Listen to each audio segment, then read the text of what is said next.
The mini tornado is very pretty. Can I make one? Last time I controlled the mist to form a vortex. I almost made a tornado.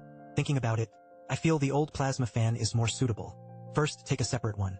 Actually, this thing doesn't look like a fan, but it does produce wind. The principle, well, I mentioned before, blowing it on the anemometer, the wind speed can reach about 3 meters per second. The dry ice fog can be swept away. Blowing like this is straight. I still need to figure out how to get more angles. Then surround it with a cylinder.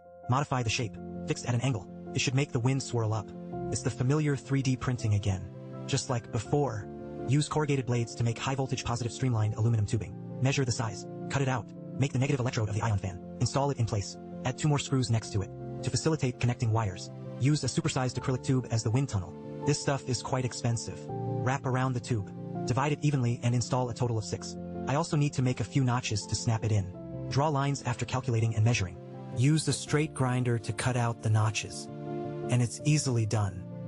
Look, it slides in very smoothly. Not too loose, not too tight. Just right. One is done. Start batch 3D printing. Install them all.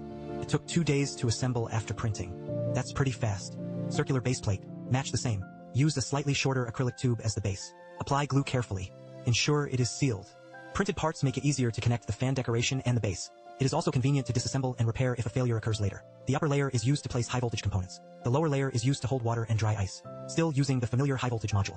5V input and output can reach 30,000V. Similarly, connect the positive and negative terminals of the 6 fans to the high-voltage module. Turn it on and it's all done. Simple and beautiful. Dry ice produces fog.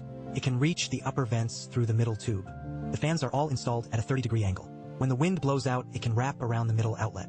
Install the bottom cover plate. Prevent external air from interfering with the internal airflow. Leave a small circular hole as an air outlet. Connect the positive and negative terminals. Turn the voltage to around 8 volts. Let's try the effect first. First, modify the hot water. Then take out the dry ice scent from the seafood market. It doesn't hurt to put in a few more pieces. Do you see that? It's already foggy. So quickly turn it on, turn it on. Turn it up a little more. It's rolling up. Amazing. The effect is wow. Another ring light has been installed on top. To illuminate the tornado. Not only is the size very suitable, but its brightness can also be freely adjusted. A hole was made in the layer for adding dry ice, and a door was added. This makes adding dry ice and water much more convenient. Look at this effect, it hasn't even fully started yet, and the wind is already rolling up.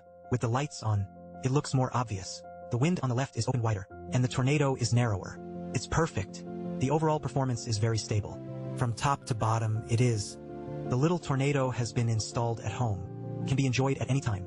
Also, because it's a plasma fan, the whole device runs without any noise.